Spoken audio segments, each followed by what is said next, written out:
हाँ तो साथियों नमस्कार, स्वागत है आप सभी का एक बार फिर से नॉलेज बुक क्लासेज के यूट्यूब चैनल पर। और आज की क्लास का जो अपना महत्वपूर्ण टॉपिक है ना, वो है आपके राजस्थान की हस्तशिल्प कला। बिल्कुल, हस्तशिल्प कला आपके बहुत ही महत्वपूर्ण टॉपिक है क्योंकि हर एक एग्जाम में इससे रिलेटेड प्रश्न पूछे जाते हैं। तो आज की क्लास में अपन हस्तशिल्प कला से रिलेटेड महत्वपूर्ण प्रश्नों को पढ़ेंगे। जितने भी क्वेश्चन होंगे उन सभी को आज की क्लास में कवर करने की कोशिश करेंगे। तो आप भी 100% अटेंशन के साथ क्लास को पूरा देखना।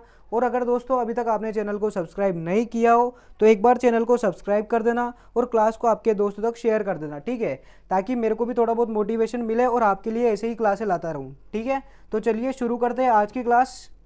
आज की क्लास का आपका जो पहला प्रश्न है ना दोस्तों, उसमें आपसे पूछा है कि राजस्थान का कौन सा शहर बेल बूटों की छपाई की पारंपरिक कला के लिए जाना जाता है। बताइए, जयपुर, बगरू, सांगानेर या फिर बाड़मेर। तो आपके इस प्रश्न का सही उत्तर है दोस्तों ऑप्शन बी, बगरू। बिल्कुल, जो आपके बेल बूटों की छपाई की पारंपरिक कला के लिए जाना जाता है ना, वो है आपका बगरू। और ये जो बगरू है ना, ये जयपुर में है। कहाँ पर है? जयपुर में। अगर आपको जयपुर ऑप्शन में दिया हो तो आपको जयपुर टिक करना है, अगर बगरू भी ऑप्शन में है तो पहले बगरू को टिक करना है। ठीक है, फर्स्ट प्रायोरिटी बगरू को देनी है। तो ऑप्शन बी जो है ये अपना सही उत्तर होगा। अगला प्रश्न अपन से पूछा है कि श्री हिसामुद्दीन को किस कार्य के लिए पद्मश्री से 1986 में अलंकृत किया गया, यानी कि वो कौन सा कार्य था जिसके लिए हिसामुद्दीन को 1986 में पद्मश्री पुरस्कार दिया गया। बताइए, तारकशी, ऊंट की खाल पर सोने की नक्काशी, थेवा कार्य या फिर मीनाकारी। तो बिल्कुल दोस्तों, जो हिसामुद्दीन उस्ताद थे उनको पद्मश्री दिया गया था आपके ऊंट की खाल पर सोने की नक्काशी के लिए। बिल्कुल, जो ऊंट की खाल पर सोने की नक्काशी का कार्य होता है उसे उस्ता कला कहते हैं और उस्ता कला के लिए ही हिसामुद्दीन को पद्मश्री दिया गया था। ठीक है, तो ऑप्शन बी जो है ये अपना सही उत्तर है। अगला प्रश्न अपन से पूछा है कि राजस्थान में दरियों के निर्माण के लिए प्रसिद्ध स्थान कौन से हैं। बताइए, दरियों के निर्माण में कौन कौन से प्रसिद्ध स्थान हैं? टांकला, सालावार, मोलेला, बू और नरावंता, आकोला, झाडोल या फिर गजसिंहपुर नोखा। तो देखो, दरियों के निर्माण में जो प्रसिद्ध स्थान है ना, वो है आपके एक तो टांकला है और एक सालावार है। बिल्कुल, जो टांकला है ये आपके नागौर में है और सालावार है आपके जोधपुर में। ठीक है, ये दोनों ही स्थान आपके दरियों के निर्माण में बहुत ही ज़्यादा प्रसिद्ध है। तो ऑप्शन ए अपने इस प्रश्न का सही उत्तर होगा। ठीक है, ये जो आपका टॉपिक है दोस्तों हस्तशिल्प कला, ये आपका पूरा का पूरा टॉपिक कॉन्सेप्ट पर आधारित है, क्योंकि इसमें अपने को सिर्फ इतना याद रखना है कि कौन सी कला कहाँ की प्रसिद्ध है, कौन सा कार्य किस जगह किया जाता है। एकदम कॉन्सेप्ट है, वो अपने को पढ़ते हुए चलना है। ठीक है, तो नेक्स्ट क्वेश्चन देखते हैं अपन। नेक्स्ट क्वेश्चन में आपसे पूछा है कि मीनाकारी की कला राजस्थान में सर्वप्रथम किसके द्वारा लाई गई। बताइए, गज सिंह, मान सिंह, जसवंत सिंह या फिर जय सिंह द्वितीय। तो देखिए दोस्तों, जो मीनाकारी कला है ना, उसको राजस्थान में सर्वप्रथम लाए थे आपके मान सिंह। कौन लाए थे? मान सिंह। बिल्कुल, ऑप्शन बी में जो मान सिंह है ये अपना सही उत्तर होगा। और ये मान सिंह भी दोस्तों मान सिंह प्रथम है जो अकबर के काल में इस कला को अपने जयपुर में लाए थे। ठीक है दोस्तों, ऑप्शन बी अपना सही उत्तर होगा। और अगला प्रश्न दोस्तों अपन से पूछा है कि उस्ता कला संबंधित है, यानी कि जो उस्ता कला है ये किससे संबंधित है। बताइए, चर्म शिल्प से, काष्ठ शिल्प से, धातु शिल्प से या फिर मर्ण शिल्प से। तो मैं आपको बता दूं कि जो आपकी उस्ता कला है ना, ये संबंधित है आपके चर्म शिल्प से। किससे संबंधित है? चर्म शिल्प। बिल्कुल, जो ऊंट की खाल होती है उस पर सोने की नक्काशी का कार्य किया जाता है, वही उस्ता कला कहलाती है। ठीक है, तो ये चर्म शिल्प से संबंधित है। तो ऑप्शन ए अपना सही उत्तर है। और अगला प्रश्न दोस्तों आपसे पूछा है कि वह स्थान जो अपने मृदा शिल्प के लिए विख्यात है। अब दोस्तों इस प्रश्न का उत्तर देने के लिए आपको पता होना चाहिए कि मृदा शिल्प क्या होता है। तो मृदा शिल्प होता है मिट्टी की मूर्तियां, यानी कि टेराकोटा पद्धति। बिल्कुल, यानी कि वो कौन सा स्थान है जो टेराकोटा पद्धति के लिए प्रसिद्ध है। बताइए, कुचामन, मोलेला, केथुन या फिर सांगानेर। तो आपके मृदा शिल्प यानी कि टेराकोटा पद्धति के लिए जो विख्यात है ना, वो है आपका मोलेला। क्या है? मोलेला। बिल्कुल, और जो ये मोलेला है ये आपके राज संबंध में है, टेराकोटा पद्धति के लिए बहुत ही ज़्यादा फेमस है, मिट्टी की मूर्तियां बनाने के लिए फेमस है। ठीक है, तो ऑप्शन बी अपने इस प्रश्न का सही उत्तर है। अगला प्रश्न दोस्तों फिर से आपसे पूछा है कि उस्ता कला क्या है। बताइए, उस्ता कला क्या है? अलवर में भित्ति चित्रण है, बीकानेर में ऊंट की खाल पर स्वर्ण चित्रण है, बंजारा समुदाय की जिम्नास्टिक गतिविधियां हैं या फिर ब्लू पोट्री प्रक्रिया है। तो दोस्तों मैं आपको बता दूं कि जो आपकी उस्ता कला है ना, वो है आपके बीकानेर में ऊंट की खाल पर स्वर्ण चित्रण। बिल्कुल, जो ऊंट की खाल पर स्वर्ण चित्रण किया जाता है उसे उस्ता कला कहते हैं। और ये जो उस्ता कला है ये आपके बीकानेर की प्रसिद्ध है। और दोस्तों ये मूलतः पर्चिया ईरान की है और इसको जो संरक्षण है वो दिया था आपके राय सिंह ने, बीकानेर के जो महाराजा राय सिंह हैं उन्होंने। ठीक है, तो ऑप्शन बी अपने इस प्रश्न का सही उत्तर है। और उस्ता कला के बारे में मैंने आपको पूरी जानकारी दे दी है, तो आपका ये कॉन्सेप्ट क्लियर होना चाहिए। ठीक है, नेक्स्ट क्वेश्चन आपसे पूछा है कि राजस्थान में लाख उद्योग का प्रमुख केंद्र है, बताइए राजस्थान में लाख उद्योग का प्रमुख केंद्र कहाँ पर है? जोधपुर और पाली में, जयपुर और उदयपुर में, पाली और टोंक में, या फिर दौसा और टोंक में? तो दोस्तों जो लाख उद्योग है ना, इसका प्रमुख केंद्र है अपने राजस्थान में जयपुर और उदयपुर में। बिल्कुल, जयपुर और उदयपुर में अपने लाख का प्रमुख उद्योग केंद्र है। तो ऑप्शन बी अपने इस प्रश्न का सही उत्तर है। अगला प्रश्न अपन से पूछा है कि जयपुर मीनाकारी का एक प्रसिद्ध स्थल है। क्या कि जयपुर एक मीनाकारी का प्रसिद्ध स्थल है। इस कला को लाने का श्रेय किनको जाता है? शायद ये प्रश्न अपन पहले भी कर चुके हैं। तो बताइए, राम सिंह, मान सिंह प्रथम, मान सिंह द्वितीय, या फिर ईश्वरी सिंह? तो बिल्कुल जयपुर में मीनाकारी को लाने का श्रेय दिया जाता है बिल्कुल मान सिंह प्रथम को। किसको दिया जाता है? मान सिंह प्रथम। ऑप्शन बी जो है ये अपना सही उत्तर है। और दोस्तों जो मीनाकारी है ना, ये मीनाकारी मूलतः ईरान की कला है। और दोस्तों इस मीनाकारी में धातुओं पर सोने की नक्काशी की जाती है। ठीक है, तो ऑप्शन बी अपना सही उत्तर है। अगला प्रश्न अपन से पूछा है कि ऊंट की खाल पर सोने चांदी से की जाने वाली कलात्मक नक्काशी कहलाती है। बताइए, उस्ता कला, बादला, जड़ाव, या फिर आला गीला? अब इस प्रश्न का उत्तर तो आप आसानी से दे दोगे क्योंकि बहुत सी बार पढ़ लिया है। तो अपना सही उत्तर है अपना ऑप्शन ए, उस्ता कला। बिल्कुल, ऑप्शन ए जो है ये अपना सही उत्तर है। अगला प्रश्न दोस्तों आपसे पूछा है कि राजस्थान में लेटा, मांगरोल और सालावास जाने जाते हैं, यानी कि जो 3 स्थान है ना, लेटा, मांगरोल और सालावास, ये किसके लिए प्रसिद्ध है? बताइए, कपड़ों की मदों की बुनाई के लिए, महिलाओं के लिए चमड़े की जूतियों निर्माण के लिए, कपड़ों की मदों की छपाई के लिए, या फिर लकड़ी की खिलौनों के निर्माण के लिए? तो मैं आपको बता दूं कि जो आपका लेटा है, मांगरोल और सालावास है, ये प्रसिद्ध है कपड़ों की मदों की बुनाई के लिए। बिल्कुल, कपड़ों की मदों को बुनाई करके दरिया बनाई जाती है। ठीक है, तो ऑप्शन ए अपने इस प्रश्न का सही उत्तर है। अगला प्रश्न आपसे पूछा है कि नागौर का बू गांव किस लिए प्रसिद्ध हुआ करता था? बताइए, जो बू गांव है ना, ये किस लिए प्रसिद्ध था? पेचवर्क के लिए, मिट्टी के खिलौने के लिए, जूट पट्टी के लिए, या फिर लोहे के औजार के लिए? तो दोस्तों जो नागौर का बू गांव है ना, ये प्रसिद्ध था आपके मिट्टी के खिलौनों के लिए। किसके लिए? मिट्टी के खिलौनों के लिए। बिल्कुल, ऑप्शन बी जो है ये अपना सही उत्तर है। अगला प्रश्न आपसे पूछा है कि राजस्थान में कोफ्तगिरी के काम के लिए कौन सा शहर प्रसिद्ध है? बताइए, कोफ्तगिरी के लिए कौन सा शहर प्रसिद्ध है? बीकानेर व जोधपुर, कोटा व बूंदी, अलवर एवं जयपुर, या फिर झालावाड़ एवं बारा? तो आपकी कोफ्तगिरी कला के लिए जो प्रसिद्ध है ना, वो है दोस्तों अलवर और जयपुर। क्या है? अलवर और जयपुर। बिल्कुल, ऑप्शन सी अपना सही उत्तर होगा। और दोस्तों मैं आपको बता दूं कि कोफ्तगिरी कला क्या होती है। तो ये जो धातु पर अलग अलग डिजाइन की जाती है वो कोफ्तगिरी कला होती है। यानी कि नगीने लगाते हैं ना अपन, जैसे कि तलवार पर, बर्छी पर, ढाल पर, इन पर, वो कोफ्तगिरी कला होती है। ठीक है, नेक्स्ट क्वेश्चन आपसे पूछा है कि कुदरत सिंह को किस हस्तशिल्प कला में महारत के लिए पद्मश्री से अलंकृत किया गया? बताइए, जो अपने कुदरत सिंह थे इनको पद्मश्री दिया गया। अब आपको बताना कि वो किस हस्तशिल्प कला के लिए दिया गया था? कपड़े की छपाई, मीनाकारी कला, पीतल पर मुरादाबादी काम, या फिर ब्लू पोट्री?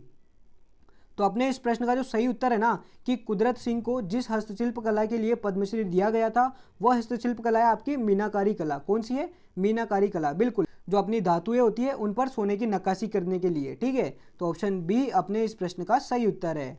अगला प्रश्न अपन से पूछा है कि लप्पा, लप्पी, किरण और बाकड़ी यह सब है, यानी कि ये लप्पा, लप्पी, किरण और बाकड़ी क्या है? बताइए, राजस्थानी फिल्म, सासू माँ की किरदार है, दुल्हन की साड़ियों के नाम है, गोटे के भिन्न भिन्न प्रकार है, या फिर मोट से अधिक पैदावार होने वाली फिल्में हैं? तो दोस्तों आपके जो लप्पा, लप्पी, किरण और बाकड़ी है ना, ये एक प्रकार से गोटे के प्रकार है। क्या है? गोटे के प्रकार है। बिल्कुल, ऑप्शन सी जो है ये अपना सही होगा कि लप्पा, लप्पी, किरण और बाकड़ी गोटे के भिन्न भिन्न प्रकार है। ठीक है, नेक्स्ट क्वेश्चन आपसे पूछा है कि राजस्थान की प्रसिद्ध ब्लू पोट्री की दस्तकारी का उद्भव कहाँ से हुआ? यानी कि साफ साफ पूछ रहा है कि जो ब्लू पोट्री है ना, इसका संबंध मूलतः कहाँ से है? बताइए, कश्मीर से, पर्सिया से, अफगानिस्तान से, या फिर सिंध से? तो जो आपके ब्लू पोट्री है ना, इसका उद्भव हुआ था दोस्तों पर्सिया से। कहाँ से हुआ था? पर्सिया। बिल्कुल, पर्सिया का नाम अभी वर्तमान में ईरान है। तो ऑप्शन बी अपने इस प्रश्न का सही उत्तर है। और अगला प्रश्न दोस्तों आपसे पूछा है कि राजस्थान के कोटा और बारां जिले में बनाई जाने वाली चूंदड़ी का कार्य खाली स्थान का प्रकार है। यानी कि जो चूंदड़ी है ना, ये किसका प्रकार है? बताइए, हाथ की कढ़ाई का, पोट्री का निर्माण का, टाई एवं डाई का, या फिर पेंटिंग का? तो कोटा और बारां में जो चूंदड़ी बनाई जाती है वो आपके हाथ की कढ़ाई का प्रकार है। कहीं का है? हाथ की कढ़ाई का। बिल्कुल, ऑप्शन ए जो है ये अपना सही उत्तर है। अगला प्रश्न अपन से पूछा है कि तोड़ियो, जो तोड़ियो है ना, ये कहता है अपन ऊँट के बच्चे को। ठीक है, तो तोड़ियो के मुलायम बालों के सूतों के साथ धागा मिलाकर जो बढ़िया कपड़ा तैयार किया जाता है वो कहलाता है, यानी कि उसे क्या कहते हैं? बताइए, नमदा, लूगड़ी, बाखला या फिर आसन। तो तोड़ियों के मुलायम बालों में सूत का धागा मिलाकर जो कपड़ा बनाया जाता है ना, उसे अपन बाखला कहते हैं। क्या कहते हैं? बाखला। बिल्कुल ऑप्शन सी अपना सही उत्तर होगा। अगला प्रश्न अपन से पूछा है कि जिरोही, बाखला, गंधा किस उद्योग का नाम है? बताइए। यानी कि ये जो जिरोही, भाखला और गंधा है ना, ये किसके प्रकार है? जपट्टी के, पेचवर्क के, मीनाकारी के या फिर ब्लू पोट्री के? तो ये आपके जपट्टी के प्रकार है। किसके हैं? जपट्टी। बिल्कुल ऑप्शन ए जो है ये अपना सही उत्तर होगा। ठीक है। नेक्स्ट क्वेश्चन आपसे पूछा है कि राजस्थान के किस जिले में हाथी दांत से बने आभूषण बनाने का कार्य बड़े पैमाने पर किया जाता है? बताइए वो कौन सा जिला है जहां पर हाथी दांत से बने आभूषण बनाए जाते हैं? जोधपुर, बीकानेर, हनुमानगढ़ या फिर डूंगरपुर? तो दोस्तों हाथी दांत से सबसे ज़्यादा आभूषण है ना, वो बनाए जाते हैं अपने जोधपुर में। कहाँ पर? जोधपुर। बिल्कुल ऑप्शन ए जो है ये अपना सही उत्तर है। अगला प्रश्न अपन से पूछा है कि मोकड़ी है। अब बताइए जो मोकड़ी है ना, ये क्या है? लाख से बनी चूड़ियाँ हैं, हाथी दांत से बनी चूड़ियाँ हैं, संगमरमर की मूर्तियाँ हैं या फिर इनमें से कोई नहीं? तो आपकी जो मोकड़ी है ना दोस्तों, ये आपके लाख से बनी चूड़ियाँ। क्या है? लाख से बनी चूड़ियाँ। तो ऑप्शन ए अपने इस प्रश्न का सही उत्तर है। अगला प्रश्न अपन से पूछा है कि राजस्थान में लाख के आभूषणों, खिलौनों और कलात्मक वस्तुओं का निर्माण किस जिले में सर्वाधिक होता है? बताइए। झुंझुनू, अलवर, उदयपुर या फिर सीकर? लाख के आभूषण, खिलौने और कलात्मक वस्तुओं का निर्माण जिस जिले में सर्वाधिक होता है ना, वह आपके उदयपुर। कहाँ पर होता है? उदयपुर। और अगर उदयपुर ऑप्शन में नहीं मिले तो जयपुर मिलेगा। ठीक है। तो ऑप्शन सी अपने इस प्रश्न का सही उत्तर है। अगला प्रश्न आपसे पूछा है कि राजस्थान में मूर्ति कला का केंद्र है। बताइए जो मूर्ति कला का केंद्र है ना, वो राजस्थान में कहाँ है? जोधपुर में, अलवर में, जयपुर में या फिर कोटा में? तो आपके राजस्थान में मूर्ति कला का केंद्र है दोस्तों जयपुर में। कहाँ पर है? जयपुर। बिल्कुल अपनी जो राजधानी है वहीं पर अपना मूर्ति कला का केंद्र है। तो ऑप्शन सी अपने इस प्रश्न का सही उत्तर है। अगला प्रश्न अपन से पूछा है कि कलात्मक रूप से सुसज्जित बादले कहाँ के प्रसिद्ध है? यानी कि जो बादले है ना, ये कहाँ के प्रसिद्ध है और कहाँ बनाए जाते हैं? बताइए। जयपुर, अलवर, प्रतापगढ़ या फिर जोधपुर? तो बिल्कुल जो बादले हैं ना दोस्तों, ये प्रसिद्ध है अपने जयपुर के। कहाँ के? जयपुर के। और दोस्तों मैं आपको बता दूं कि जो बादले है ना, ये जस्ता से बनी एक बोतल होती है। क्या होती है? जस्ता से बनी हुई बोतल। ठीक है। तो ऑप्शन डी अपने इस प्रश्न का सही उत्तर है। अगला प्रश्न अपन से पूछा है कि असुमेलित छांटी है। यानी कि एक तरफ अपने को प्रिंट दी है और एक तरफ उसका स्थान दिया हुआ है। अब इसमें से जो असुमेलित है ना, उसको अपन को टिक करना है। तो बताइए। अजरक प्रिंट बाड़मेर की, बिल्कुल सही है। जाजम प्रिंट चित्तौड़गढ़ की, ये भी सही है। लहरिया अजमेर का, नहीं ये गलत है। जो लहरिया है ना, वो अपने जयपुर का प्रसिद्ध है। कहाँ का है? जयपुर का। तो ऑप्शन सी जो है ये अपना सही उत्तर होगा कि लहरिया और अजमेर वाला जो युग्म है ये असुमेलित है। और बात करते हैं दाबू प्रिंट की, तो ये आमोला नहीं आकोला है दोस्तों। आकोला चित्तौड़ का प्रसिद्ध है। यहाँ पर आकोला कर लेना भाई कि आकोला चित्तौड़ का प्रसिद्ध है। ठीक है। तो ऑप्शन सी अपना सही उत्तर होगा कि लहरिया अजमेर असुमेलित है, बल्कि जो लहरिया है ये जयपुर का प्रसिद्ध है। ठीक है। नेक्स्ट क्वेश्चन आपसे पूछा है कि मोटड़ा है। बताइए मोटड़ा क्या है? राजस्थानी बंदेज है, राजस्थान की पारंपरिक वेशभूषा है या फिर राजस्थान की प्रमुख भेड़ नस्ल है या फिर आदिवासियों महिलाओं द्वारा पहने जाने वाला आभूषण है? बताइए मोटड़ा क्या है? तो मैं आपको बता दूं कि जो मोटड़ा है ना, ये आपके राजस्थानी बंदेज है। क्या है? बंदेज। बिल्कुल अच्छे से लेकर याद रखना है कि मोटड़ा जो है ये राजस्थानी बंदेज है। ऑप्शन ए जो है ये अपना सही उत्तर है और इंपॉर्टेंट क्वेश्चन भी है दोस्तों, तो अच्छे से लेकर याद रखना है। ठीक है। नेक्स्ट क्वेश्चन आपसे पूछा है कि राज्य में मसूरिया मलमल कहाँ की प्रसिद्ध है? बताइए। कोटा की, डूंगरपुर की, झालावाड़ की या फिर अलवर की? तो आपके जो मसूरिया मलमल है ये प्रसिद्ध है आपकी कोटा की। कहाँ की है? कोटा। बिल्कुल ऑप्शन ए जो है ये अपना सही उत्तर है। ठीक है। जो मसूरिया मलमल है ये अपने कोटा की प्रसिद्ध है। नेक्स्ट क्वेश्चन अपन से पूछा है कि राज्य में नमदे बनाने का प्रमुख केंद्र है। यानी कि जो नमदे है ना, ये सर्वाधिक कहाँ पर बनाए जाते हैं? बताइए। कोटा, अलवर, सीकर या फिर बीकानेर? तो मैं आपको बता दूं कि राजस्थान में जो नमदे बनाने का प्रमुख केंद्र है वो है आपके बीकानेर। क्या है? बीकानेर। बिल्कुल ऑप्शन डी जो है ये अपना सही उत्तर है। और दोस्तों क्वेश्चन अगर आपसे ऐसे पूछे कि राजस्थान में नमदे बनाने के लिए प्रसिद्ध स्थान कौन सा है, तब आपको टोक करना है। ठीक है। और प्रमुख केंद्र पूछे तो बीकानेर। ठीक है। नेक्स्ट क्वेश्चन आपसे पूछा है कि सोप स्टोन को तराश कर बनाए गए खिलौने के कार्य किस उद्योग के अंतर्गत आता है? बताइए। रमकड़ा उद्योग, खिलौना उद्योग, प्लास्टिक उद्योग या फिर धातु उद्योग? तो अपन से प्रश्न पूछा था दोस्तों कि सोप स्टोन को तराश कर जो खिलौने बनाए जाते हैं वो किस उद्योग के अंतर्गत आते हैं? तो वो आते हैं अपने रमकड़ा उद्योग में। कौन से उद्योग में? रमकड़ा उद्योग। बिल्कुल ऑप्शन ए जो है ये अपना सही उत्तर होगा। ठीक है। नेक्स्ट क्वेश्चन अपन से पूछा है कि राज्य में कठपुतली बनाने का कार्य किया जाता है। बताइए जो कठपुतली बनाने का कार्य है वो कौन सी जगह पर किया जाता है? हनुमानगढ़ में, अलवर में, झुंझुनू में या फिर उदयपुर में? तो आपके राजस्थान में कठपुतली बनाने का कार्य किया जाता है दोस्तों उदयपुर में। कहाँ पर? उदयपुर। ऐसे याद रख लेना कि कठपुतली कहाँ की प्रसिद्ध है? उदयपुर की, बस। तो ऑप्शन डी जो है ये अपना सही उत्तर है। ठीक है, अगला प्रश्न अपन से पूछा है कि अलवर की डबल कट वर्क की पोटरी को किस नाम से जाना जाता है? बताइए, जो अलवर की डबल कट वर्क पोटरी है ना, इसका अन्य नाम क्या है?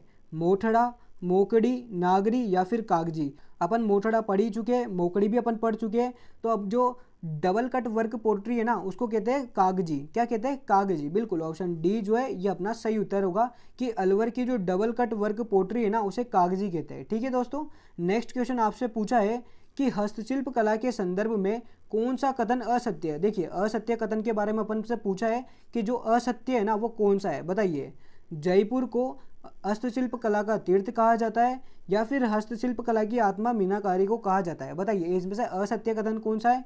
केवल ए, केवल बी, ए व बी दोनों, या फिर ना तो ए और ना ही बी? तो दोस्तों अपने इस प्रश्न का जो सही उत्तर है ना वो है अपना ऑप्शन डी, ना तो ए और ना ही बी, यानी कि दोनों के दोनों कथन सत्य है, एक भी कथन असत्य नहीं है। ठीक है, तो ऑप्शन डी जो है ये अपना सही उत्तर होगा। और अगला प्रश्न दोस्तों अपन से पूछा है कि वह स्थान जो अपने मर्ण शिल्प यानी कि टेराकोटा के लिए प्रसिद्ध है, बताइए वो कौन सा स्थान है? बगरू, मोलेला, बस्सी या फिर बालोतरा? तो अपने मर्ण शिल्प यानी कि टेराकोटा के लिए जो प्रसिद्ध है ना वो है अपने मोलेला स्थान। बिल्कुल, जो मोलेला राज संबंध है वही अपने मर्ण शिल्प के लिए प्रसिद्ध है। ठीक है, तो ऑप्शन बी जो है ये अपना सही उत्तर है। ठीक है दोस्तों, नेक्स्ट क्वेश्चन अपन से पूछा है कि युद्ध में जाते समय योद्धाओं द्वारा किस रंग की विशेष पगड़ी पहनी जाती है? बताइए, बहुत ही आसान सा प्रश्न है। काले रंग की, पीले रंग की, केसरिया रंग की या फिर भूरे रंग की? तो बिल्कुल, जो युद्ध में जाते समय योद्धा पगड़ी पहनते हैं ना वो पहनते हैं केसरिया रंग की। कौन सा रंग की? तो केसरिया रंग की। ऑप्शन सी जो है ये अपना सही उत्तर है। अगला प्रश्न अपन से पूछा है कि ब्लू पोट्री की प्रसिद्ध कला इससे पूर्व किस नाम से जानी जाती थी? बताइए, जो आपकी ब्लू पोट्री कला है ना इसका पहले नाम क्या था? बताओ, कामचीनी, जामदानी, नीलगिरी या फिर इनमें से कोई नहीं? तो ब्लू पोट्री को पहले अपन जानते थे कामचीनी के नाम से। किससे? कामचीनी। बिल्कुल, ऑप्शन ए जो है ये अपना सही उत्तर होगा कि जो ब्लू पोट्री है उसका पुराना नाम था कामचीनी। ठीक है, और अगला प्रश्न दोस्तों आपसे पूछा है कि निम्नलिखित में से कौन सी संस्था कठपुतली कला के राजस्थान में संरक्षण व संवर्धन में अपनी महत्वपूर्ण भूमिका के लिए जानी जाती है? बताइए, जवाहर कला केंद्र जयपुर, भारतीय लोक कला मंडल उदयपुर, मान प्रकाश पुस्तकालय जोधपुर या फिर जीनबद सूंदी भंडार जैसलमेर? तो अपने इस प्रश्न का जो सही उत्तर है ना दोस्तों वो है अपना ऑप्शन बी, भारतीय लोक कला मंडल उदयपुर। बिल्कुल, जो आपके भारतीय लोक कला मंडल उदयपुर में है वही कठपुतली कला को संरक्षण और संवर्धन प्रदान कर रही है। ठीक है, तो ऑप्शन बी जो है ये अपना सही उत्तर है। ठीक है दोस्तों, ठीक है, तो आज की क्लास में फिलहाल अपन इतने ही प्रश्न सोल्व कर पाएंगे। इससे रिलेटेड कुछ महत्वपूर्ण प्रश्न और भी है जिसको कल की क्लास में अपन सोल्व करेंगे। तो बिल्कुल मिलते हैं आपसे कल की क्लास में। और अभी तक आपने चैनल को सब्सक्राइब नहीं किया है तो एक बार चैनल को सब्सक्राइब कर लो, क्लास को आपके दोस्तों तक शेयर कर दो और कमेंट करके बताओ कि आपके कितने प्रश्न सही हुए। ठीक है, तो मिलते हैं अपन अगली क्लास में, तब तक के लिए जय हिंद, जय भारत, धन्यवाद।